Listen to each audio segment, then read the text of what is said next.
Hello बच्चों, एक बार सभी प्यारे विद्यार्थियों का इस ऑनलाइन प्लेटफॉर्म पर फिर से हार्दिक स्वागत और अभिनंदन।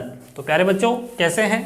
उम्मीद करता हूं आप सभी अच्छे होंगे और तन मन धन से पढ़ाई कर रहे होंगे। ओके, तो बच्चों आज की इस लेक्चर में हम कार्नो इंजन के बारे में बातें करेंगे। ओके, तो सबसे पहले देखेंगे आखिर कार्नो इंजन है क्या। ठीक है, तो आइए इसके बारे में अपन देखते हैं। देखिए प्यारे बच्चों, कार्नो इंजन, सादी कार्नो नामक वैज्ञानिक ने एक सैद्धांतिक इंजन की कल्पना की जिसे कार्नो इंजन कहते हैं। अर्थात कार्नो ने एक ऐसे ऊष्मा इंजन की कल्पना की जिसकी दक्षता 100% हो, जो कि असंभव है। यह इंजन चक्रीय प्रक्रम पर आधारित होता है।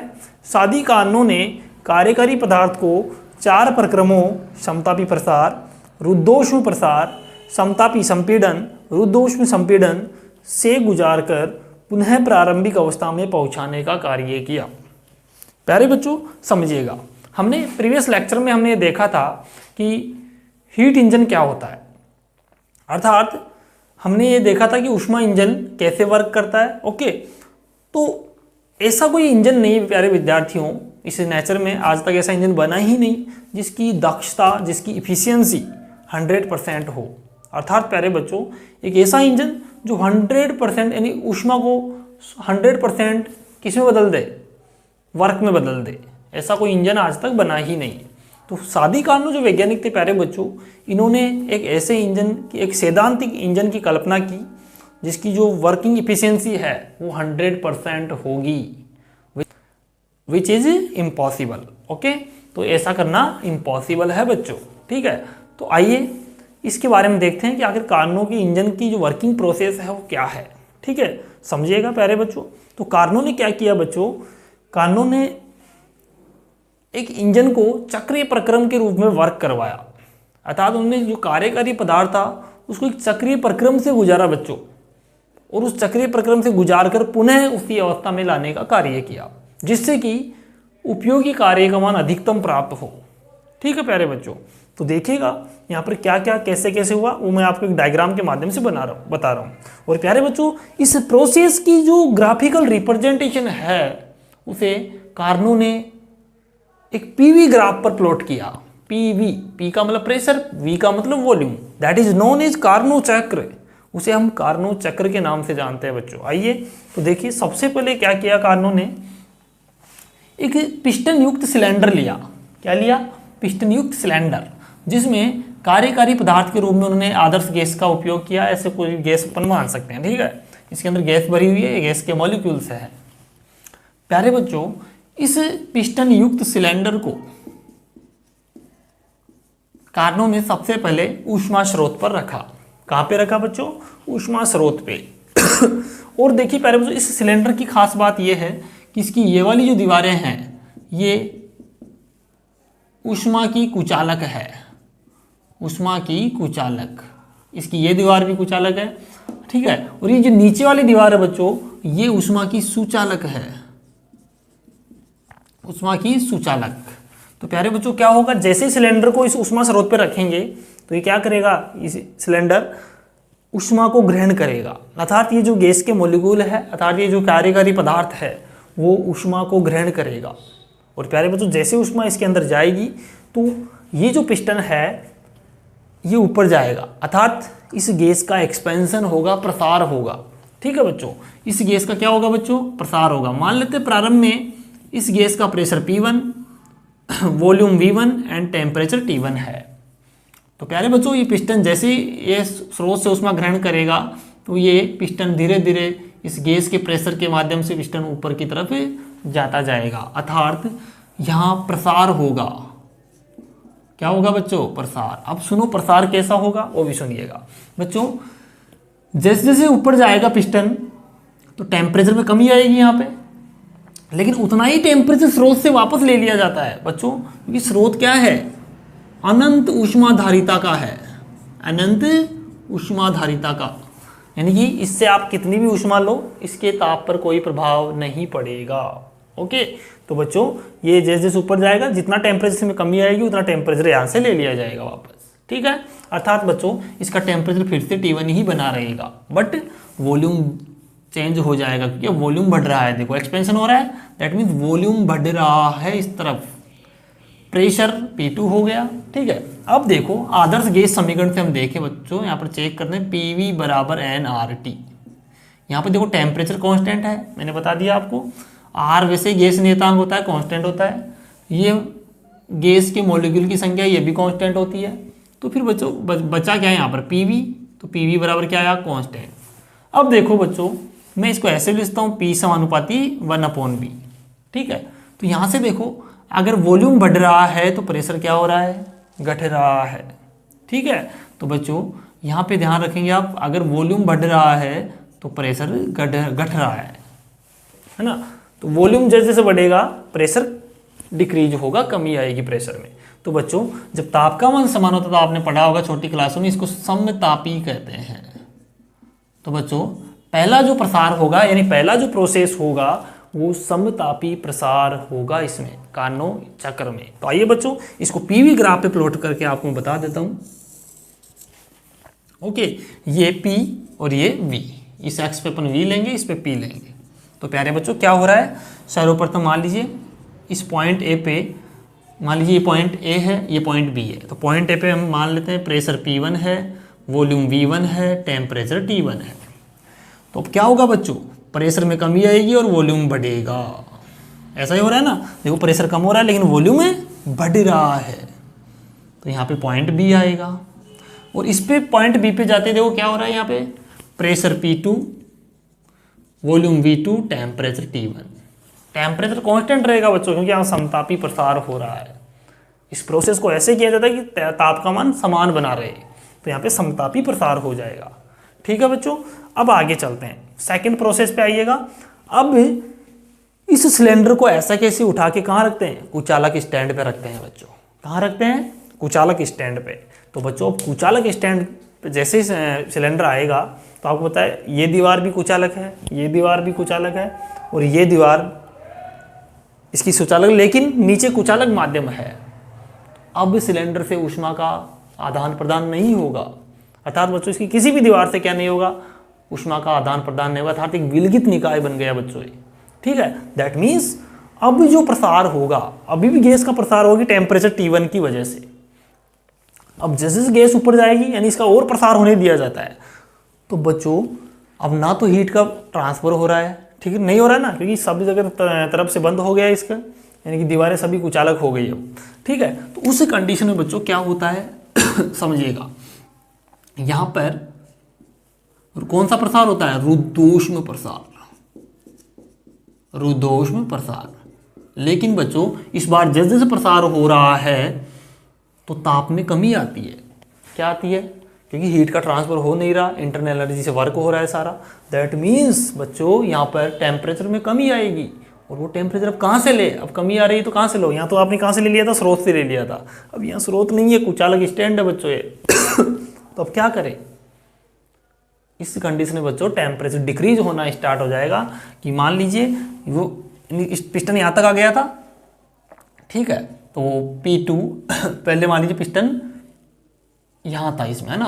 अब पिस्टन को और क्या होने दिया जा रहा है, प्रसार। तो यहाँ पे ये कंडीशन लिखूंगा P2 V2 T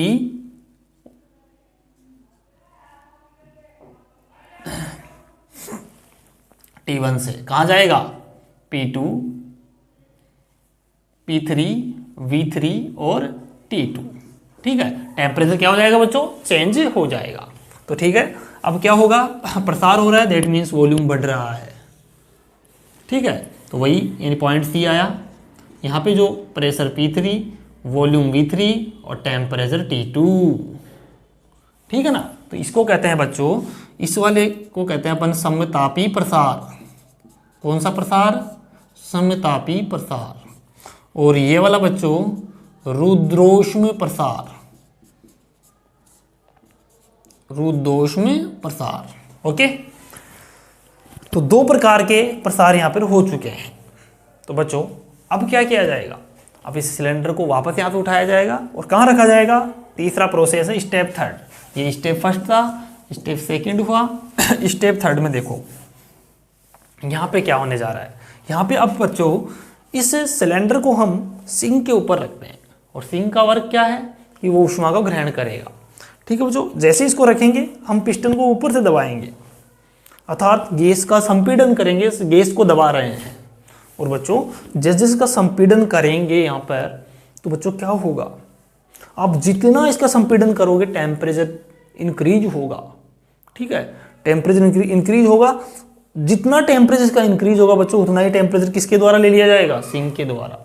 और सिंक को कितना ही टेम्परेचर आप दे दो, उसका ताप हमेशा नियत बना रहता है। तो बच्चों इसका जो ताप है वो क्या बना रहेगा, नियत बना रहेगा। मान लीजिए ये कंडीशन वो है P3, V3 और T2। ठीक है, लेकिन कुछ समय बाद दबाने के बाद पिस्टन यहाँ आया, तो यहाँ पे P4, V4 and T2। Temperature constant रहेगा यहाँ पे, क्योंकि अब जितना टेम्परेचर यहाँ पे बढ़ेगा वो टेम्परेचर ये सिंक ले लेगा, अर्थात ये सिंक क्या रखेगा, टेम्परेचर को कांस्टेंट रखेगा। तो यहाँ पर बच्चों जब गैस को दबाया जा रहा है तो कौन सा प्रसार, कौन सा क्या होगा, दबाने का मतलब संपीड़न। और किस ताप पे संपीड़न हो रहा है, कांस्टेंट टेम्परेचर पे। तो इसको कहते हैं समतापी संपीड़न, समतापी संपीड़न। ओके, इसको कहते हैं बच्चों समतापी संपीड़न। ओके, अब सुनिएगा यहाँ पर आगे बातें करते हैं थोड़ी सी और। अब हम इस सिलेंडर को फिर से उठा के कहाँ रखते हैं बच्चों, कुचालक स्टैंड पर। ठीक है, तो अब कुचालक स्टैंड पर जैसे रखते हैं बच्चों, तो इस पिस्टन को फिर से दबाया जाता है। और दबाने के बाद बच्चों क्या होगा कि इस बार जो टेम्परेचर में वृद्धि होगी, अब कहाँ जाएगा, अब कौन लेगा उसके टेम्परेचर को, क्योंकि ये दीवार कुचालक, ये दीवार कुचालक, ये नीचे वाली भी कुचालक हुई, क्योंकि ये इसके टच हो गया, तो अभी इस हीट का आदान प्रदान नहीं हो सकता। तो बच्चों अब क्या होगा, इसको इतना दबाया जाता है कि इसका टेम्परेचर कहाँ हो जाए, यानी कि T2 से T1 तक चला जाए। ठीक है, कहने का मतलब टेम्परेचर में जो वृद्धि होगी, यानी कि अब देखो जो कंडीशन थी इसकी कहाँ तक आ गया, P4, V4, T2। और मान लीजिए पिस्टन दबाते दबाते नीचे तक आ गया, बॉटम तक, तो ये होगा P3 से कहाँ तक पहुँच गए थे, देखो P3, सॉरी एक मिनट, P2 तक वहाँ चले गए, P2 से P3 गया ना। ओके, समतापी, एक बार इसका ग्राफ बना दीजिएगा। वो था अपने पास समतापी प्रसार, ये रुद्धोष में, तो वापस समतापी संपीड़न में क्या होगा बच्चों, वॉल्यूम में कमी आ रही है। देखो वॉल्यूम में कमी आ रही है, इसको पॉइंट देंगे आप नाम D। ठीक है, तो यहाँ पे देखोगे ये हो जाएगा तुम्हारे पास P4, V4 और T2। ठीक है बच्चों, फिर यहाँ से क्या किया जाता है, वापस कुचालक स्टैंड वाली कहानी आ गई, यहाँ पर वापस रखना है। ये कुचालक स्टैंड एक ही बात है ना, दो नहीं है, यहाँ पर एक ही स्टैंड है। दैट मीन्स बच्चों अब वही आपकी अवस्थाएं रहेंगी, P4, V4 और जो इसका जो लास्ट वाला होगा ना टेम्परेचर अब की बात T1 हो जाएगा। और इसको कहते हैं बच्चों रुद्धोष्म संपीड़न। रुद्धोष्म संपीड़न, रुद्धोष्म क्यों बोला बच्चों इसको, क्योंकि हीट का कोई ट्रांसफर नहीं हो रहा है। तो बच्चों इस बार D से कहाँ चला जाएगा, अर्थात कार्नो ने क्या किया, एक साइक्लिक चक्र के रूप में कार्यकारी पदार्थ को घुमा दिया चारों तरफ, पुनः वापस उसी स्थान पे लाने का कार्य किया है। ये रुद्धोष्म प्रसार हुआ। और ये जो C से लेकर D तक का जो है उसको कहते हैं समतापी संपीड़न,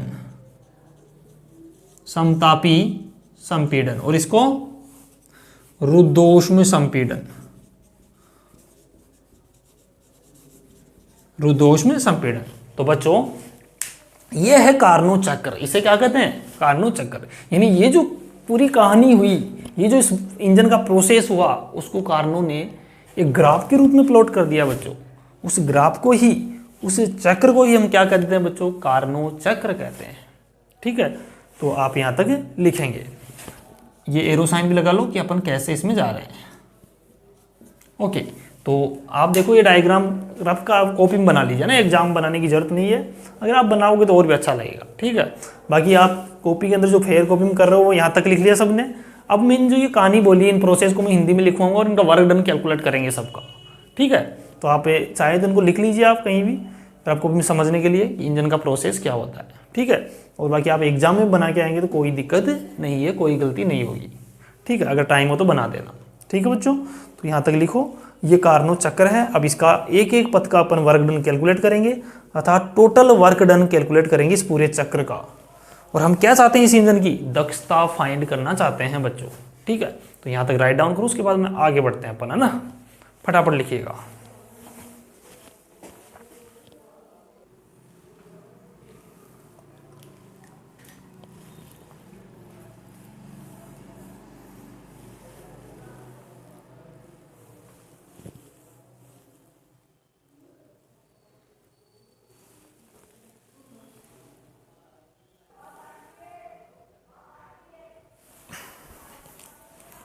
अब देखिए प्यारे बच्चों, कार्नो इंजन की कार्यविधि के बारे में समझते हैं। ठीक है, तो हमने देखा था कि कार्नो इंजन का जो ये चक्र है, इसका हम वर्क डन निकालेंगे अब। ठीक है, सादी कार्नो ने इंजन की क्रियाविधि को समझने के लिए या समझाने के लिए एक पीवी आरेख दिया। पीवी आरेख बोलते हैं इसको ना, पीवी डायग्राम, जिसे कार्नो चक्र कहते हैं बच्चों। ठीक है, ये कार्नो चक्र का डायग्राम है। ठीक है, इसमें ये समतापी प्रसार है, ये रुद्धोष्म है, ये फिर समतापी संपीड़न, और ये रुद्धोष्म संपीड़न। ठीक है, फर्स्ट देखो समतापी प्रसार। सर्वप्रथम हम पिस्टन युक्त सिलेंडर को ऊष्मा स्रोत पर रखते हैं। मैंने आपको समझा दिया था कि सर्वप्रथम हम क्या करेंगे बच्चों, ये हमारे पास वही चीज़ जो मैं अभी यहाँ लिखी पूरी थ्योरी मैंने अभी समझा दी थी आपको पहले, हम 4 डायग्राम बनाए थे ना उनमें।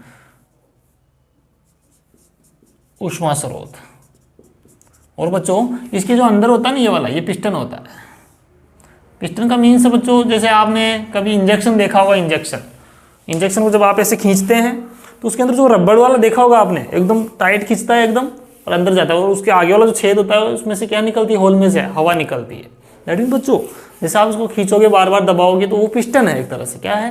पिस्टन। जो हमारे बाइक का इंजन आता है उसमें भी क्या आती है बच्चों, पिस्टन आता है। ठीक है, तो पिस्टन युक्त सिलेंडर होता है इन इंजन के अंदर, ताकि तभी इंजन वर्क कर पाता है। ठीक है, ये ऐसे चलता है, ऐसे है ना, इंजन के रूप में।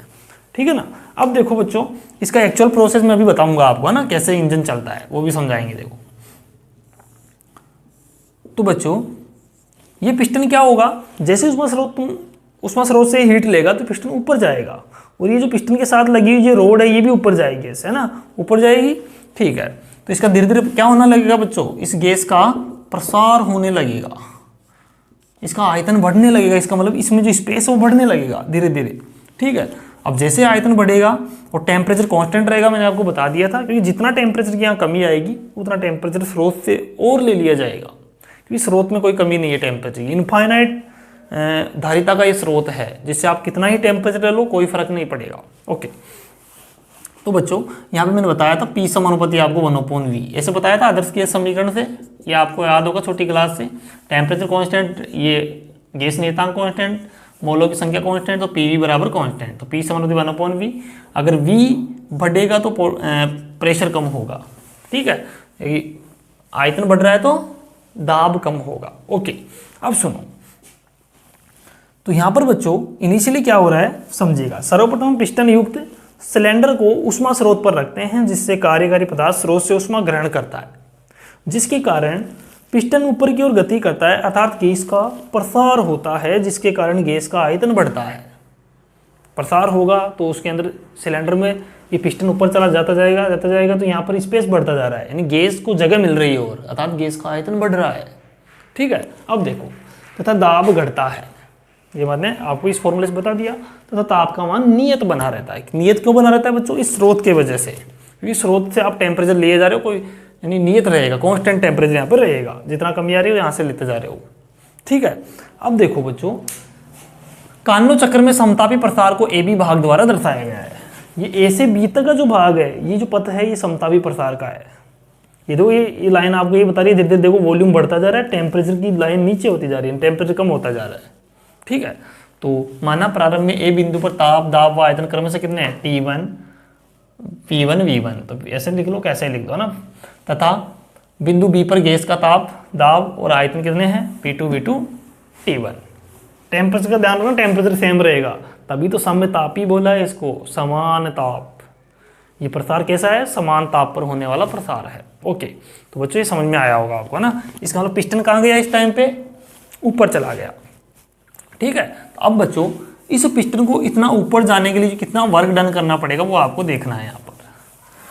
तो वर्क डन कैसे निकालेंगे देखो, वो समझिएगा बच्चों आप, है ना। वर्क डन के लिए आपको एक फॉर्मूला आना चाहिए, तो लिखोगे अतः समतापी प्रसार में किया गया कार्य। ओके बच्चों, तो यहाँ पर समतापी प्रसार में अपन किया गया कार्य निकालते हैं। देखो बच्चों, जैसे ही हमारा यहाँ पर देखना थोड़ा सा ना, वर्क डन देखते हैं अपन उस स्रोत पर ऐसे रखा है इसको। पिस्टन हमारा इनिशियली मान लीजिए यहाँ पर है, ठीक है। कुछ समय बाद पिस्टन यहाँ आ गया, अर्थात धीरे धीरे ऊष्मा मिलेगी तो पिस्टन ऊपर जाता जाएगा। मान लेता हूँ अब यहाँ इमेजिनरी बचा है ना, यानी कि यहाँ पर पहले था ऐसे मान लो, अब कहाँ चला गया, ऊपर। तो बच्चों इस पिस्टन में इतना डिस्प्लेसमेंट आ गया, देखो आप dx डिस्प्लेसमेंट यहाँ पर आ गया। ओके, तो इसके अंदर देखो, और यहाँ फोर्थ भी लग रहा है कुछ, ठीक है। तो फोर्थ कितना होगा देखो, यहाँ पर वर्क डन निकालोगे dw बराबर फोर्स इंटू डिस्प्लेसमेंट, यही होता है, ठीक है। ठीक है, क्योंकि फोर्स कहाँ लग रहा है, इसकी सतह पे, जैसे ऊपर की तरफ है ना, नीचे गैस के कणों द्वारा फोर्स लगाया जा रहा है, तभी तो ऊपर जा रही है, ठीक है। तो dx विस्थापन हुआ, आगे देखिए dw फोर्स इंटू डिस्प्लेसमेंट ही होता है, यहाँ कोस थीटा भी आता है बच्चों, लेकिन थीटा कितना हो जाएगा 0, क्योंकि डिस्प्लेसमेंट भी इसी डायरेक्शन में और फोर्स भी इसी डायरेक्शन में है, तो दोनों का एंगल कितना हो गया 0 डिग्री। तो यहाँ पर देखो, मैं इसको क्या करता हूँ बच्चों, a से डिवाइड एंड a से मल्टीप्लाई करा दिया, ठीक है। तो a से डिवाइड, a का मतलब है एरिया किसका, इस पिस्टन का, इस सर्कुलर पार्ट का एरिया। तो बच्चों फोर्स अपॉन एरिया को हम क्या कहते हैं, फिजिक्स के अंदर आपको पता होगा प्रेशर कहते हैं, प्रेशर, ठीक है। और ADX का मीन्स क्या है, एरिया इंटू डिस्टेंस क्या होता है, आयतन होता है बच्चों। एरिया यानी क्षेत्रफल इंटू ऊंचाई। आपको पता है, जैसे मान लो घनाभ का आयतन निकालना है मुझे, तो क्या करूँगा बच्चों में, लंबाई इंटू चौड़ाई इंटू ऊंचाई। तो लंबाई इंटू चौड़ाई का मीन्स क्या है, इस नीचे वाले भाग का क्षेत्रफल। अगर इसका क्षेत्रफल और इसकी ऊंचाई के साथ में गुणा करा दूं, क्षेत्रफल का ऊंचाई के साथ गुणा करा दूं, तो क्या बन जाता है, आयतन बन जाता है, वॉल्यूम बन जाता है, ठीक है। तो बच्चों यहाँ पर हम क्या लिखेंगे, इसकी जगह मैं वॉल्यूम लिख दूंगा dV। तो क्या बना बच्चों, dW बराबर PdV। तो ये फॉर्मूला आपको डायरेक्टली याद होना चाहिए। तो dW बराबर PdV आपको आना चाहिए, यहाँ पर दिखाना नहीं है ऐसे करके, बस, ठीक है, समझ में आना चाहिए। तो dW बराबर PdV। ओके, तो यहाँ से देखो d, अगर मैं इंटीग्रेशन के फॉर्म में लिखूं तो W इक्वल टू PdV, और कहाँ से कहाँ तक जा रहे हो, वॉल्यूम की लिमिट लगेगी, क्योंकि वॉल्यूम के सापेक्ष आप क्या कर रहे हो, समाकलन कर रहे हो। तो देखो वॉल्यूम देखो यहाँ पर V1 से V2, V1 से V2, ओके। तो V1 से V2, ओके। अब देखो बच्चों, यहाँ P का वैल्यू आप कहाँ से लिखोगे आदर्श गैस समीकरण से, आदर्श गैस समीकरण से, क्योंकि यहाँ पर जो कार्यकारी पदार्थ लिया जा रहा है वो आदर्श गैस ली जा रही है। तो PV बराबर nRT, ठीक है बच्चों। यहाँ से P का वैल्यू निकालो, तो nRT अपॉन V। इसको समीकरण नंबर 1 देंगे, इसको 2 देंगे, या फिर रहने दो, अभी बाद में देंगे ना इनको नंबर, क्योंकि अभी वर्क डन आने दो, उसके बाद नंबर दे देंगे इनको। तो बच्चों यहाँ तक आप एक बार राइट डाउन करो, फिर उसके बाद आगे बढ़ते हैं।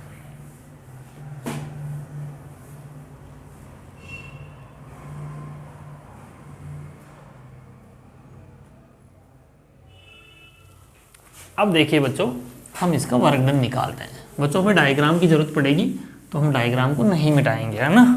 मैं यहाँ पे कर लेता हूँ नीचे थोड़ा, क्योंकि मैं चारों पथों का क्या निकालना है, वर्क डन फाइंड करना है। उम्मीद करता हूँ बच्चों आपको थर्मोडायनेमिक्स अच्छे से समझ आ रहा होगा। देखो, तो W इक्वल टू V1 से V2, P का वैल्यू nRT अपॉन V और dV। तो यहाँ पे देखोगे बच्चों, T का मतलब मीन्स क्या है, यहाँ पर देखो T1 टेम्परेचर कांस्टेंट, तो यहाँ पर T1 कर लो, है ना आप। तो W बराबर N भी कांस्टेंट, R भी कांस्टेंट, T1 टेम्परेचर भी कांस्टेंट। अंदर क्या बचेगा इंटीग्रेशन में, V1 V2 dV upon V। dV upon V का इंटीग्रेशन क्या होता है, nRT1 log E बेस में क्या आएगा, v, और लिमिट कितनी है v1 से v2। ठीक है, सोल्व करो। w equal to nRT1 log e कितना आ जाएगा, upper limit minus lower limit v2 by v1। ठीक है बच्चों, तो ये आपके पास समीकरण नंबर 1 आ गया। ओके, तो ये आपके पास समतापी प्रसार में किया गया कार्य। अगर आप इसको 10 बेस में चेंज करना चाहो तो बच्चों 2.303, ठीक है, 2.303 nRT1 log 10 v2 by v1। इसको आप समीकरण नंबर 1 दे देंगे। अर्थात ये समतापी प्रसार में किया गया कार्य है बच्चों। और बच्चों जब शुरुआत में इंजन कार्य करेगा तो ऊष्मा स्रोत से क्या लेगा, हीट लेगा। अर्थात ये कार्य किसके इक्वल है, हीट के इक्वल भी माना जाएगा। तो W1 कह दो, चाहे इसी को आप Q1 बराबर W1 भी बोल सकते हैं। 2.303 nRT1 log 10 और v2 बाई v1। इसको आप क्या दे दो, समीकरण नंबर 1। ठीक है बच्चों, तो ये समतापी प्रसार में किया गया कार्य आपके पास आ गया। यहाँ तक राइट डाउन करो, उसके बाद आगे चलते हैं।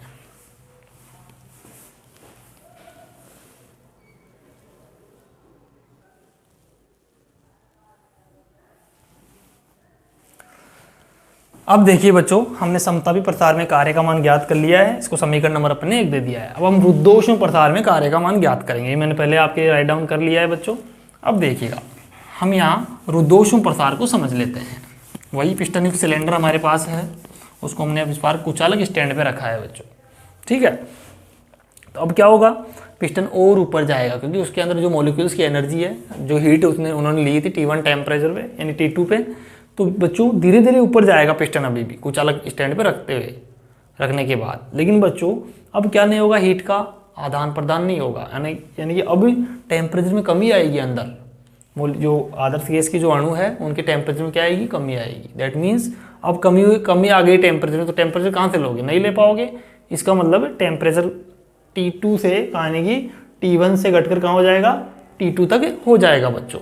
दैट मीन्स बच्चों अब देखो यहाँ पर अपने पास जो आएगा वैल्यू वो देखो, यानी कि लिखोगे रुद्धोष्म में प्रसार को BC भाग द्वारा दर्शाया गया है। अतः रुद्धोष्म में प्रसार के अंतर्गत किया गया कार्य। देखो बच्चों, रुद्धोष्म प्रसार ये है, टेम्परेचर T1 से कहाँ जा रहा है, T2 जा रहा है, क्योंकि टेम्परेचर में कमी आएगी अब बच्चों। ठीक है, समझ में आ गई। मैं बार बार समझा रहा हूँ, क्यों दे रहा हूँ इतना स्ट्रेस, ताकि आप इसकी कार्यविधि को अच्छे से समझ पाएँ, फीलिंग ले पाएँ उसकी। ठीक है ना। तो बच्चों B से C का जो भाग है वो क्या है, रुद्धोष्म प्रसार का भाग है। तो इसका वर्क डन देखो अपन कैसे निकालते हैं। W वही फॉर्मूला PdV इंटीग्रेशन कहाँ से कहाँ आप क्या V2 से V3, तो V2 से V3। अब सुनो लेकिन बच्चों, यहाँ PV बराबर nRT मत लगा देना। अब यहाँ पे रुद्धोष्म अवस्था की कंडीशन लगेगी, तो लिखोगे सिंस PV गामा बराबर के। आपने छोटी क्लास में पढ़ा होगा ये फॉर्मूला कि जब रुद्धोष्म प्रसार होता है यानी रुद्धोष्म परिक्रम होता है उसमें ये कंडीशन अप्लाई होती है। ठीक है, इसको प्रूफ भी किया जाता है। 11th क्लास के अंदर ये टॉपिक है, वहाँ पे आप इसका प्रूफ देख सकते हैं। इसको डायरेक्टली यूज करेंगे अपन यहाँ पर। तो P की आप याद रखोगे तो P बराबर कितना आएगा, K/V गामा, यानी कि K/V गामा। ठीक है, ये वाली वैल्यू आ गई। यहाँ पर देखिएगा, फाइनली हमारे पास जो वैल्यू आएगी वो समझो।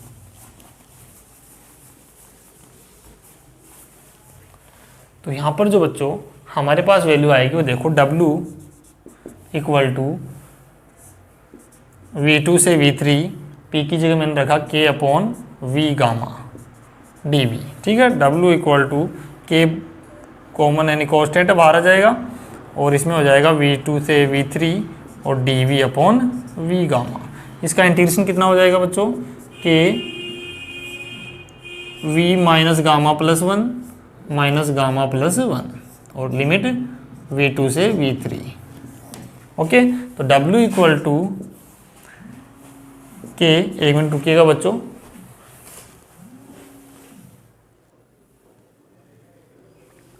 तो बच्चों देखिएगा यहाँ पर जो वैल्यू आएगी, यहाँ देखो 1/k/1 माइनस गामा को आप बाहर ले लीजिएगा, लिमिट लगाओ इसमें, तो V3 minus gamma plus 1 minus V2 minus gamma plus 1, ये लगेगी upper limit minus lower limit.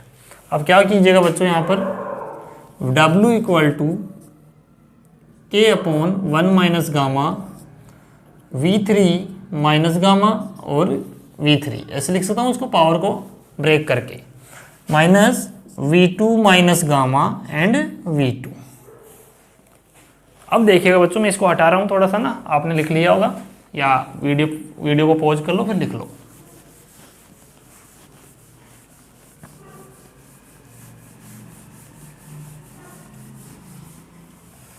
तो प्यारे बच्चों अब देखिएगा W इक्वल टू, इसमें क्या कीजिएगा आप 1/1 माइनस गामा को बाहर रहने दो, K को अंदर ले चलो ना, K V3 minus gamma and V3 और K V2 minus gamma and V2।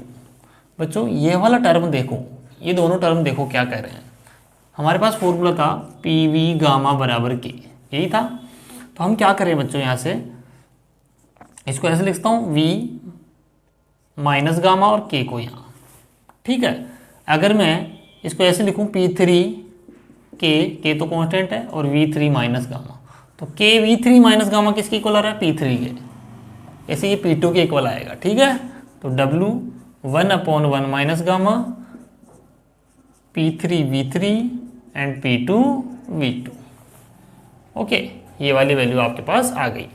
अब बच्चों we know that PV equal to क्या होता है, nRT, ये भी होता है, तो यहाँ से PV तो nRT, यहाँ पे वैल्यू पुट कर लो, 1/1 minus gamma NR P3 V3, point कहाँ है देखो, P3 V3 है, टेम्परेचर कितना है T2, तो यहाँ पर कितना आ जाएगा NR T2, P2 V2 यहाँ पर है, तो टेम्परेचर कितना है देखो T1, तो NR T1। ओके, तो ये वाली वैल्यू आपके पास आ गई। तो W equal to finally NR को कॉमन ले लो, 1 minus gamma T2 minus T1, समीकरण नंबर 2। ये समतापी यानी कि रुद्धोष्म प्रसार में किया गया कार्य आ गया बच्चों, ठीक है। अब अपन नेक्स्ट पढ़ेंगे इसमें तीसरा पॉइंट, समतापी संपीड़न, ठीक है। यहाँ तक राइट डाउन करो, उसके बाद आगे चलते हैं।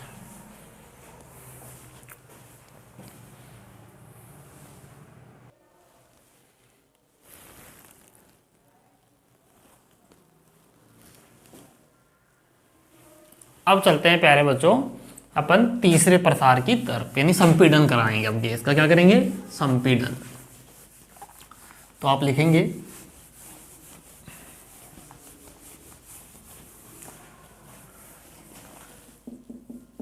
समतापी संपीड़न। तो अब क्या करेंगे बच्चों, समतापी संपीड़न में लिखेंगे रुद्धोष्म में प्रसार के पश्चात पिस्टन युक्त सिलेंडर को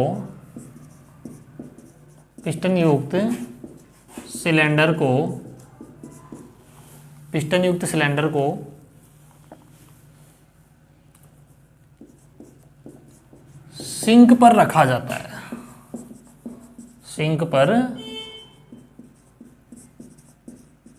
रखा जाता है, ठीक है, सिंक पर रखा जाता है तथा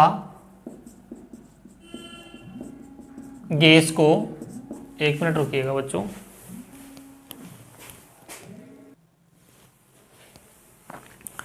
तथा गैस को धीरे धीरे संपीड़ित किया जाता है, संपीड़ित किया जाता है, ठीक है। गैस को क्या किया जाएगा बच्चों, धीरे धीरे संपीड़ित किया जाता है, जिसके कारण ताप में वृद्धि होती है। ताप में बच्चों क्या होती है, वृद्धि होती है। लेकिन जितना ताप बढ़ता है, जितना ताप बढ़ता है उतना ही ताप किसके द्वारा ले लिया जाता है, सिंक उसको ग्रहण कर लेती है। उतना ताप सिंक ग्रहण कर लेता है, सिंक ग्रहण कर लेता है, जिसके परिणाम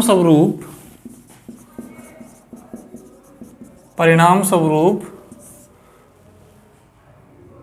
ताप का मान नियत बना रहता है, ताप का मान नियत बना रहता है।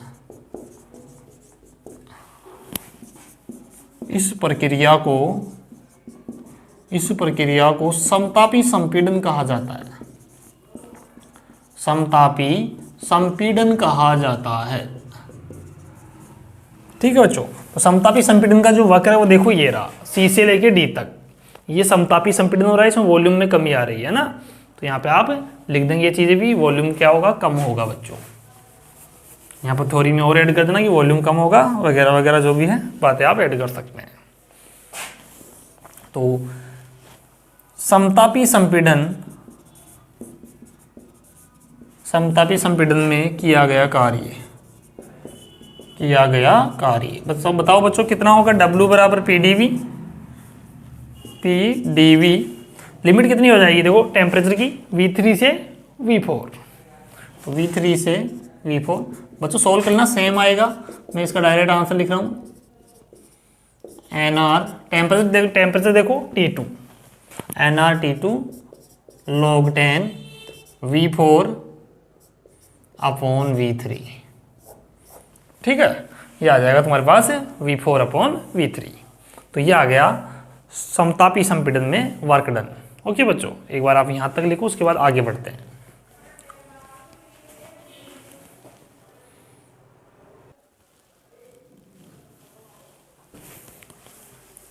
बच्चों इसको दे दीजिएगा समीकरण नंबर 3। ओके, अब देखिए बच्चों यहाँ पर अपन फोर्थ जो प्रोसेस हमारा उसको स्टार्ट करते हैं, और फोर्थ है रुद्धोष्म संपीड़न। रुद्धोष्म संपीड़न, तो बच्चों ये कार्यान्वयन की प्रक्रिया चल रही है, यानी कि कार्यविधि आपको ऐसे कैसे एग्जाम में लिख के आना है। एक दो बार अच्छे से इसको प्रैक्टिस करोगे, मन से लिखोगे रफ कॉपी के अंदर, तो बार बार आप इसको प्रैक्टिस करने से आपको आ जाएगा ये वाली चीज़ें। अब देखिएगा, समतापी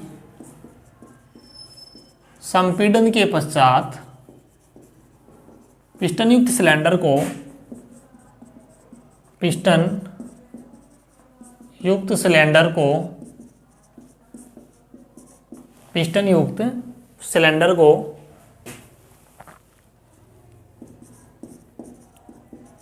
कुचालक स्टैंड पर रखा जाता है।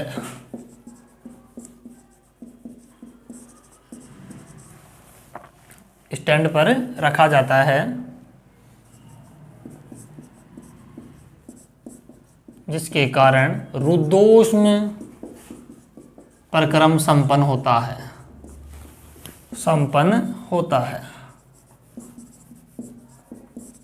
अर्थात ताप T2 से T1 हो जाता है।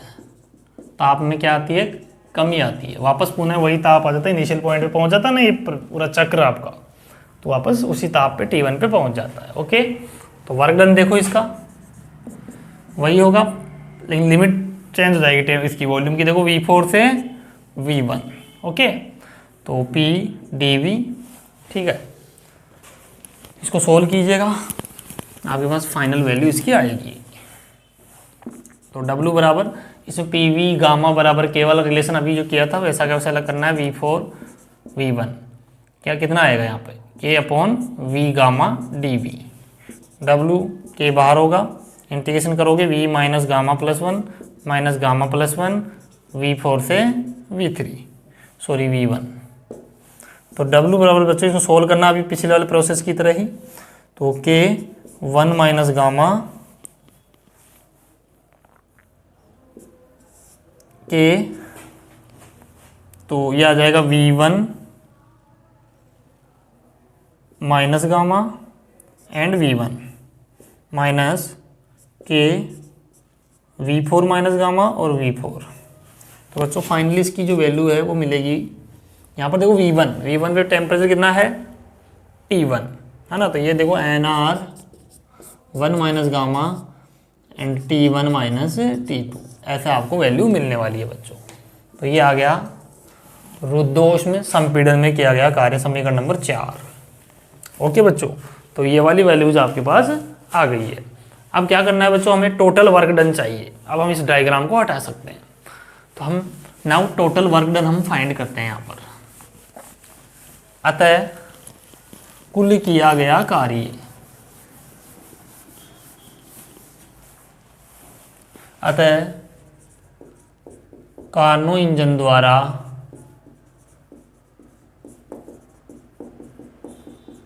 एक चक्र में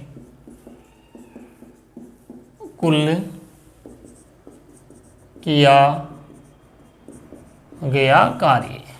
ओके, तो देखो W बराबर, ये बच्चों W4 आया अपने पास है ना, इससे पहले लोग W3 W2 W1 ऐसे देना सभी को नाम, W1 W2 W3 and W4 सबको ऐड करना है बच्चों। तो W1 कितना आया था 2.303 NR T1 log 10, temperature limit कितनी थी V1 से V2 था, तो V1 बाई V2 ऐसे आएगा, V1 बाई V2। देखो टेम्परेचर लिमिट आप देख लीजिएगा, फॉर्मूलाज आपको डायरेक्टली याद भी होने चाहिए हर प्रसार के, हर प्रक्रम के। P1 V1 T1, P2 V2 T1 ऐसे था। तो यहाँ पर V1 से V2 लगाए थे अपन लिमिट है ना बच्चों, तो V2 ऊपर आएगा इसमें, आप देख लीजिए कॉपी के अंदर आपके पास तो लिखा हुआ है ही। आगे देखिएगा प्लस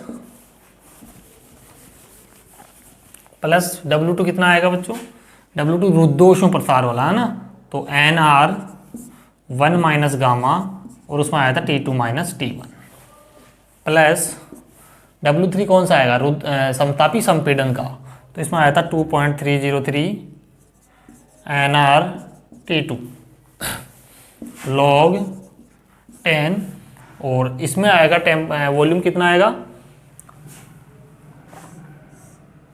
ये वाला ना, तो यहाँ V1 था, यहाँ V2 था, यहाँ V3 था, यहाँ V4 था, तो V3 और यहाँ V4। तो लिमिट कहाँ से कहाँ लगी थी वॉल्यूम की, V3 से V4, तो पहले V4 आएगा, V4 अपॉन V3, ठीक है। प्लस फोर्थ रुद्धोष्म संपीड़न का देखो ये रहा लिखा हुआ है अपने पास, NR1 minus gamma T1 minus T2। तो आप बच्चों जरा ध्यानपूर्वक देखो, ये वाली टर्म और ये वाली कैंसिल हो रही है, क्योंकि इसमें से कॉमन लो T1, ऐसे माइनस कॉमन ले लो तो T1 माइनस T2 बाहर माइनस आएगा, तो माइनस ये प्लस का तो कैंसिल हो गया। तो हमारे पास जो टोटल वर्क डन आएगा वो ओनली इन दो टर्म की वजह से आ रहा है, NR T1 log 10 V2 V1 plus 2.303 NR T2 log 10 V4 and V3, ठीक है। तो ये वाली वैल्यू अपने पास आ गई बच्चों। अब देखो बच्चों इसको अपन थोड़ा और सोल्व करना चाह रहे हैं, ठीक है, इसको अपन थोड़ा सा और सोल्व करें तो देखिएगा कैसे अपन इसको सोल्व करते हैं। तो प्यारे बच्चों एक चीज़ देखो, आप लोग जानते हैं रुद्धोष्म कंडीशन यहाँ पर सिंस PV गामा बराबर के होता है हमारे पास, होता है कि नहीं। आदर्श गैस समीकरण क्या होता है, PV बराबर nRT। यहाँ पर देखो बच्चों इसको T और V में रिलेशन बना हो, इसका T और V में रिलेशन, तो यहाँ से क्या करो P की वैल्यू निकाल लो, वो आएगा nRT अपॉन V। ये वैल्यू इसमें पुट कर दो, nRT V and V gamma बराबर के, ये कांस्टेंट है nR, उधर कांस्टेंट की तरफ भेज दो, पूरा कांस्टेंट बन जाएगा। तो ये बनेगा T V गामा -1 एंड ये के है ना, क्योंकि कांस्टेंट में जब कांस्टेंट भेजोगे तो कांस्टेंट ही बन जाएगा सारा इधर जाके। तो इसको के आराम से अच्छा लिखो, के है ना, के प्राइम भी बोल सकते हो क्योंकि एक नया कांस्टेंट बनेगा यहाँ पर।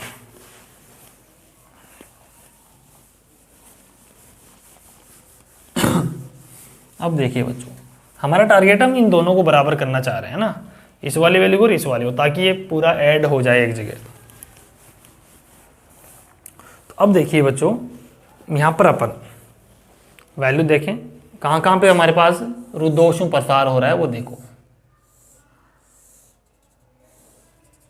एक तो रुद्धोष्म यहाँ हो रहा था बी से सी तक, और एक डी से ए तक। सबसे पहले मैं बी से सी की बात करूँ।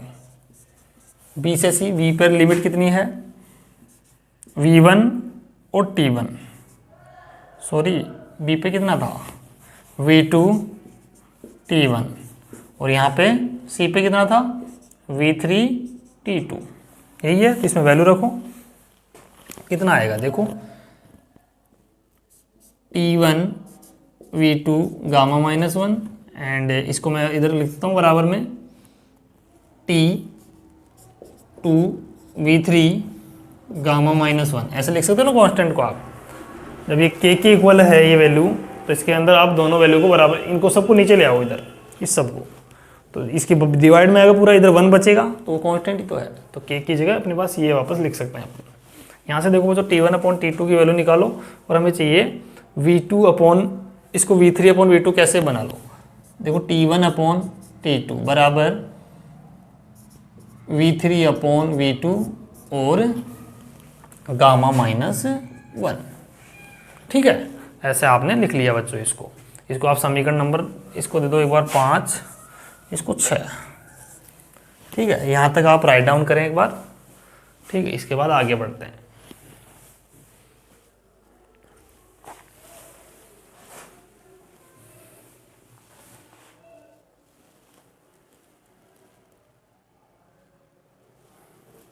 अब देखिए बच्चों, यहाँ पर इसको हम थोड़ा सा और मॉडिफाई करें इस वैल्यू को, इसको इक्वेशन 6 आप एक बार यहाँ पर देंगे।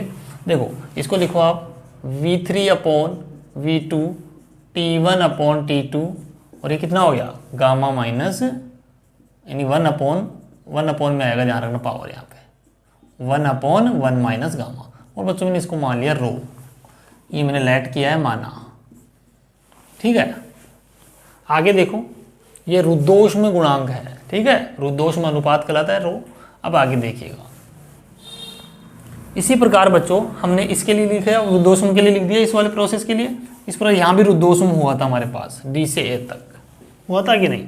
तो देखो डी से ए की बात करें तो डी पे कितना था हमारे पास, वॉल्यूम था बच्चों V4, टेम्परेचर T2, ए पे V1 एंड T1, ऐसे ही था।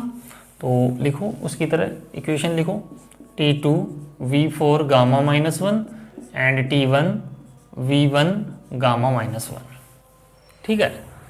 फाइनली जो वैल्यू अब आएगी वो देखो, T1/T2 बनाओ यहाँ भी, T1/T2 तो V4/V1 और गामा -1। फाइनली जो वैल्यू आएगी यहाँ से वो बनेगी बच्चों V4/V1 एंड T1/T2 1/1 - गामा। इसको भी रो मान सकता हूँ ना, क्योंकि सेम वैल्यू है, देखो रो माना। अब देखो बच्चों यहाँ पर इसको कुछ समीकरण दे देंगे आप, 5 हो गया था, इसको आप 6 देंगे, इसको 7 देंगे। 6 और 7 से देखो बच्चों, समीकरण 6 व 7 से ये इक्वल हो जाएगा ना दोनों, ये पार्ट देखो, ये LHS पार्ट बराबर हो जाएगा। तो V3/V2 एंड V4/V1। तो बच्चों यहाँ पर देखो हमारी कंडीशन के हिसाब से हम लिखेंगे इसको, कि यहाँ पर किस कंडीशन में हमारे पास वैल्यू हमें चाहिए। तो यहाँ पर हम बच्चों इनको लिखेंगे, देखो कैसे, V4 या हाँ V4/V3, V4/V3 वैल्यू निकालो, V4/V3 बराबर आएगा V1/V2। तो V4/V3 की जगह क्या रख लेंगे अपन, V1/V2। तो बच्चों इस समीकरण नंबर 5 में वैल्यू पुट करो और देखिएगा हमारे पास क्या रिजल्ट हमें मिलेगा। 2.303 nRT1 log 10 V2/V1 plus 2.303 nRT2 log 10 V4/V3, that means V1/V2। W equal to 2.303 NR T1 log 10 V2 upon V1 minus 2.303 NR T2 log 10 और इसको V2 अपॉन V1 लिख सकता हूँ। बच्चों जो log में इंटरचेंज करते हैं ना ऊपर वाले, यानी V2 को ऊपर लिख दिया, V1 को नीचे, तो यहाँ पर बाहर माइनस आ जाता है log का, है ना। ये log का गुणधर्म होता है, आपको याद होना चाहिए। अब देखो बच्चों, एक बार आप यहाँ तक राइट डाउन करो, उसके बाद आगे बढ़ते हैं।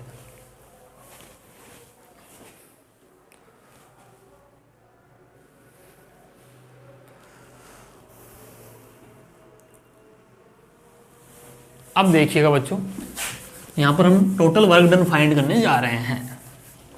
तो नाउ अब देखो सोल्व हो जाएगा, ये सेम हो गया। दैट मीन्स अब क्या करेंगे, यहाँ पर कॉमन आ जाएगा। देखो W equal to NR 2.303 NR and T1 minus T2 log 10 and V2 upon V1। समीकरण नंबर कितना आ गया, 6, 7, 8। तो समीकरण जो 8 है बच्चों, वो कार्नो इंजन के द्वारा किए गए कार्य को व्यक्त करता है। तो लिखेंगे समीकरण 8 कार्नो इंजन द्वारा किए गए कुल कार्य को, यानी एक चक्र का कार्य है, कुल कार्य को व्यक्त करता है। ये आपको डायरेक्टली फॉर्मूला याद होना चाहिए ना वर्क डन निकालने के लिए। अब देखो बच्चों, हम कार्नो इंजन की दक्षता फाइंड करेंगे। दक्षता, तो कार्नो इंजन की दक्षता, इसी में एक हेडिंग डाल लो, कार्नो इंजन की दक्षता। तो बच्चों दक्षता क्या होती है, इफिशियंसी ऑफ कार्नो इंजन। दक्षता को नीटा से व्यक्त करेंगे। ये होती है बच्चों कार्नो इंजन द्वारा किया गया कुल कार्य अपॉन ली गई ऊष्मा। तो कितनी ऊष्मा ली थी, Q1 ली थी कार्नो इंजन ने। कार्नो इंजन के द्वारा ली गई ऊष्मा कितनी थी बच्चों, Q1। ठीक है, ये देखो कार्नो इंजन का जो डायग्राम वो ऐसा ही होता है। मैंने आपको बनवाया नहीं शुरू में, देखो ऐसा ही सेम होता है पूरा प्रोसेस। इसमें भी इधर से ये Q1 लेगा, इसको Q2 देगा, ये स्रोत होगा, ये सिंक होगा। ठीक है, आप इसके बारे में लिख देना। वो का वो ये हीट इंजन वाला प्रोसेस है सारा। इसके अंदर एक कुचालक स्टैंड और आ जाता है। ठीक है, तो ये चीज़ें भी आपको यहाँ पर लिखनी है कि कार्नो इंजन के मुख्यतः कौन कौन से भाग होते हैं। तो स्रोत, सिंक, वो के वही जो ऊष्मा इंजन में लिखवाए थे वो के वही लिख देना। और क्या लिखोगे, कुचालक स्टैंड के बारे में कि ये कुचालक स्टैंड होता है जो रुद्धोष्म प्रसार या रुद्धोष्म प्रक्रम को संपन्न करता है। ठीक है बच्चों, ऐसे आप लिख सकते हैं। बाकी यहाँ पर इसी दक्षता में मत लिख देना, चीज़ शुरू में लिख के आना ना, जहाँ कार्नो इंजन आप समझ में आना चाहिए आपको। हालांकि मैं इसके आपको नोट्स भी दे दूंगा PDF में, आप वहाँ से देख लेना ना उसको। नीटा इक्वल टू, तो W की वैल्यू कितनी आएगी बच्चों यहाँ W कुल कार्य है, तो ये है वो कुल कार्य रहा, ये रखोगे 2.303 NR T1 minus T2 log 10 V2 upon V1, ये रख दोगे। और नीचे क्या रखोगे, Q1, जो शुरू में मैंने W1 बराबर Q1 माना था वो वैल्यू रख देना इसमें, 2.303 NR T1 log 10 V2 upon V1। तो आप देख रहे हो सारा कैंसिल हो जाएगा, ओनली क्या बचेगा, T1 minus T2 upon T1। बच्चों यहाँ पर देखो फाइनली जो रिजल्ट हमें मिलेगा वो देखेगा, नीटा equal to 1 minus T2 upon T1। ये आ गई बच्चों कार्नो इंजन की दक्षता। अर्थात बच्चों कार्नो इंजन की जो दक्षता है वो ओनली सिंक और स्रोत के टेम्परेचर पर डिपेंड करती है। T2 क्या है, सिंक का टेम्परेचर, T1 क्या है, स्रोत का टेम्परेचर। ये कार्यकारी पदार्थ पे डिपेंड नहीं करती है बच्चों। यहाँ से अपन दक्षता का एक और फॉर्मूला बच्चों निकालें तो वो भी समझिएगा। दक्षता का हम एक और फॉर्मूला यहाँ पर निकाल सकते हैं। देखो T1 अपॉन T2 बराबर कितना है, रो है। ठीक है, यहाँ पर देखो since T1 upon T2 1 upon 1 minus gamma बराबर रो है। अगर इस पावर को मैं उस पर भेज दूँ तो ये हो जाएगा रो 1 माइनस गामा। अगर इसको T2 अपॉन T1 लिखे तो 1 अपॉन रो 1 माइनस गामा, ऐसा लिख सकते हैं। अगर T2/T1 इसको कैसे लिख सकते हैं, और 1/रो गामा माइनस 1, पावर एक्सचेंज हो जाएगी, आगे 1 आ जाएगा पीछे, यानी गामा माइनस 1 बन जाएगा ये। तो बच्चों T2/T1 की जगह वैल्यू रखो 1 माइनस 1/रो gamma minus 1, that is known as efficiency of Carnot engine. ये भी एक फॉर्मूला है, इससे आपके न्यूमेरिकल आया हुआ है बच्चों, इससे इस फॉर्मूले से ना। आपको नीटा दिया हुआ था, आपसे गामा भी दिया हुआ था, रो पूछा था आपसे, है ना। शायद राजस्थान 13 के अंदर इस फॉर्मूले से न्यूमेरिकल आया था, राजस्थान 2013 में ना, यूनिवर्सिटी में। तो ये होगा बच्चों इसमें। यहाँ पर देखो बच्चों, दो पॉसिबिलिटीज आपके पास बनती है। देखो क्या बच्चों, यहाँ पर सिंक की जो दक्षता है वो 100% कब हो सकती है, इसको देखो परसेंटेज में भी लिख सकते हो आप। 1 माइनस T2/T1 इंटू 100%। तो बच्चों कार्नो इंजन की दक्षता 100% कब होगी, यहाँ पर बताओ। यहाँ पर दो कंडीशन हो सकती है, इफ़ T2 इक्वल टू 0 हो, देन आप देखो T2 की वैल्यू 0 करो, दैट मीन्स नीटा आपको 100% मिलेगा। दूसरा कंडीशन, इफ T1 को आप इनफाइनाइट कर दो तो 1/∞ 0 होता है, तो यहाँ भी नीटा क्या मिल सकता है, 100%। बच्चों दोनों ही क्या है, जो कि असंभव है। ये दोनों ही करना असंभव कार्य है। आप ना तो T2 को 0 कर सकते और ना ही T1 को इनफाइनाइट कर सकते। ओके बच्चों, T1 आप इनफाइनाइट टेम्परेचर थोड़ी ना कर सकते हैं, इनफाइनाइट तो बहुत बड़ा टेम्परेचर है ना, जिसको अपन ही नहीं सहन कर पाएंगे, है ना, नेचर में रह ही नहीं पाएंगे फिर तो आप T1 को इनफाइनाइट भी नहीं कर सकते। दैट मीन्स बच्चों कार्नो इंजन की दक्षता कभी 100% हो ही नहीं सकती। अगर ये दो काम पॉसिबल हो जाएं तो फिर कार्नो इंजन की दक्षता 100% हो सकती है बच्चों, अदरवाइज नहीं हो सकती। ठीक है, तो प्यारे बच्चों ये कार्नो इंजन का प्रोसेस था जो पूरा हुआ। तो आपको सबसे पहले कैसे करके आना है, सबसे पहले कार्नो इंजन की परिभाषा दोगे, ठीक है। उसके बाद मैंने वो प्रोसेस आपको समझाया था डायग्राम बना के, उनको आप हिंदी में लिखेंगे कि कार्नो इंजन के 4 भाग होते हैं। पहला स्रोत की परिभाषा आप वहीं से ले लेंगे जो उष्मा इंजन में मैंने लिखाई थी। फिर सिंक की परिभाषा भी आप वहीं से लिख देंगे।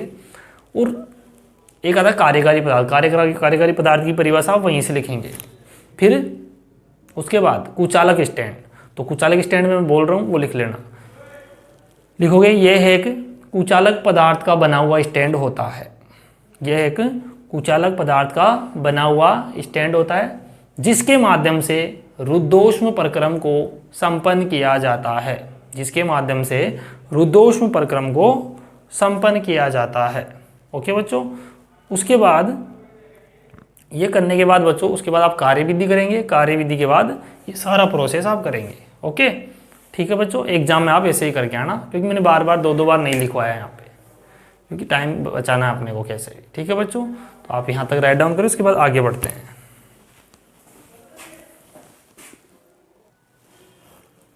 बच्चों नेक्स्ट हेडिंग डालेंगे आप, नेक्स्ट हेडिंग लिखेगा सभी बच्चे रेफ्रिजरेटर। नेक्स्ट हेडिंग डालेंगे रेफ्रिजरेटर, रेफ्रिजरेटर।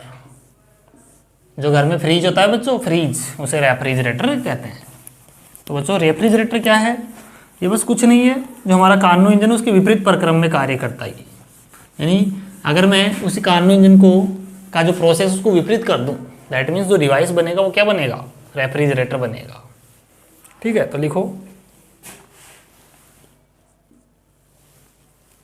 वह युक्ति जो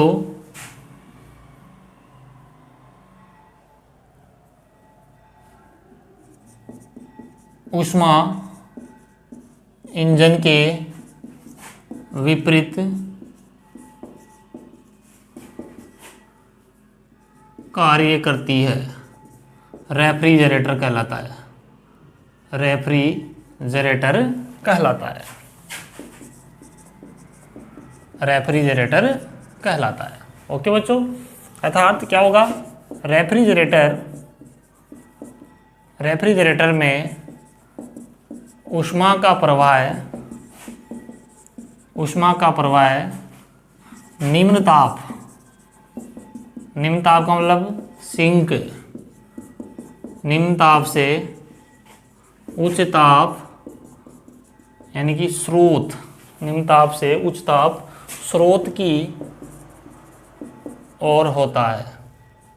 और बच्चों ये जो कार्य आप करवा रहे हैं, यानी कि सिंक से आप स्रोत को उष्मा दे रहे हैं बच्चों, ये इम्पॉसिबल वर्क है। ठीक है, ऐसा आप कर सकते हैं क्या? ऐसा नहीं कर सकते बच्चों। अगर आप बिना बाह्य कार्य के काम करें तो नहीं कर सकते, आपको बाह्य कार्य करवाना पड़ेगा बच्चों, है ना। ऊष्मा का फ्लो जो है उच्च ताप से निम्न ताप की तरफ तो नेचुरली हो सकता है, बट निम्न ताप से उच्च ताप की तरफ वो नेचुरली नहीं होगा बच्चों, आपको बाह्य कार्य करना ही पड़ेगा। लेट एक एग्जाम्पल समझे। अपने छत पे जो टंकी होती है पानी की, आप देखो टंकी से पानी नीचे अपने आप आ जाता है। जैसे आप नल खोलते हैं, जो अपनी टंकी खोलते हैं तो आप पानी आ जाता है, लेकिन जब आप उसी टंकी को भरते हैं तो क्या अपने आप भर जाती है क्या? वो नीचे से पानी अपने आप चल जाता है, ऊपर नहीं जाता है बच्चों, आपको बाह्य कार्य करना पड़ता है, वहाँ पे मोटर लगानी पड़ती है। उसी प्रकार से बच्चों इस फ्रिज के अंदर, इस रेफ्रिजरेटर के अंदर क्या होता है, ऊष्मा का प्रवाह है निम्न ताप से उच्च ताप के लिए करवाना है अगर, तो आपको इसको इलेक्ट्रिक सप्लाई देनी पड़ेगी। इसीलिए तो अपन फ्रिज का प्लग कहाँ लगाते हैं? उसे इलेक्ट्रिसिटी में लगाते हैं बच्चों। ठीक है, ताकि उसका जो कंप्रेसर जो पीछे लगा होता है उसमें वो वर्क करता है और हीट को वो निम्न ताप से उच्च ताप की तरफ भेजता है। ठीक है बच्चों, ये आपको समझ में आनी चाहिए बातें। अब देखो बच्चों,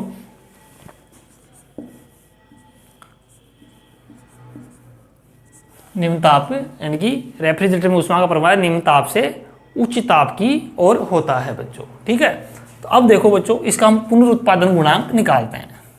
या पहले इसका डायग्राम बना लो। ये होगा स्रोत, ये होगा सिंक, वही T1 केल्विन, इसका T2 केल्विन।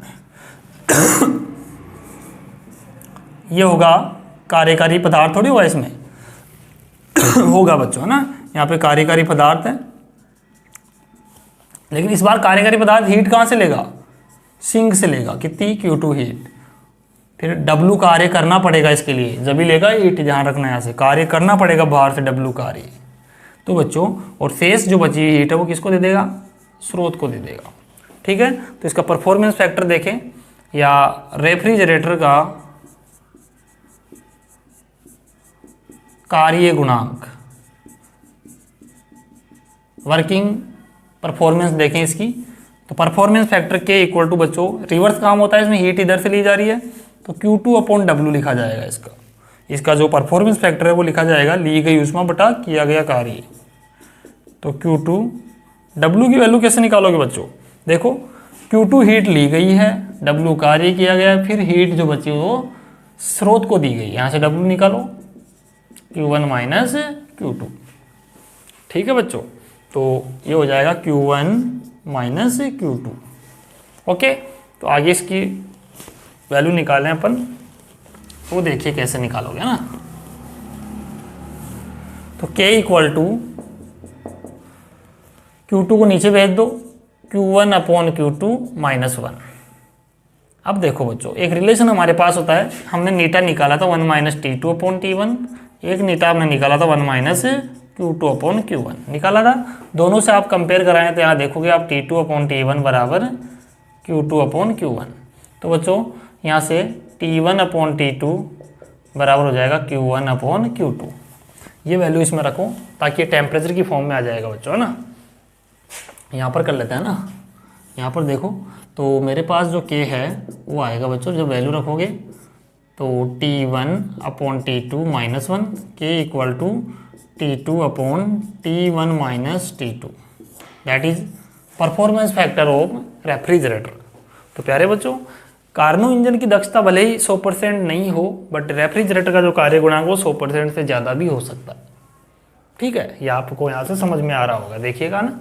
तो कार्नो इंजन की दक्षता 100% से ज़्यादा नहीं होगी, यानी 100% के अंदर अंदर ही रहेगी, 100% भी नहीं होती उसकी तो। ठीक है, जबकि इसका जो है पुनरुत्पादन जो गुणांक है, जो परफॉर्मेंस फैक्टर है, जो कार्य गुणांक है, वो 100% से ज़्यादा हो सकता है बच्चों। ठीक है, तो एक बार रुकिएगा बच्चों। तो बच्चों हमारे पास परफॉर्मेंस फैक्टर की वैल्यू आ गई है। ठीक है बच्चों, तो ये आपका रेफ्रिजरेटर का टॉपिक भी कंप्लीट हुआ। अब बच्चों अपन कल जो है इसके अंदर कार्नो प्रमेय का अध्ययन करेंगे। ठीक है, और बच्चों उम्मीद करता हूँ आपको लेक्चर अच्छे से समझ में आ रहा हूँ, मैं आपको ब्रीफ डिस्कशन इसका दे रहा हूँ। बाकी तो थर्मो में आप मैं फटाफट भी करा सकता हूँ, बट आपको बच्चों समझ आनी चाहिए चीज़ें। आगे जब आप कोई भी एग्ज़ाम दोगे, कोई भी इंटरव्यू वगैरह फेस करोगे तो वहाँ पे आपको दिक्कत नहीं आनी चाहिए। ओके, तो सभी प्यारे विद्यार्थियों को इस चैनल को ज़्यादा से ज़्यादा शेयर करना है, सब्सक्राइब करना है। ओके, और सभी प्यारे विद्यार्थियों को इस लेक्चर को देखने के लिए धन्यवाद। Okay, thank you, bye bye, take care, love you all मेरे प्यारे विद्यार्थियों और यूट्यूब फैमिली के सभी सदस्यों। Okay, thank you.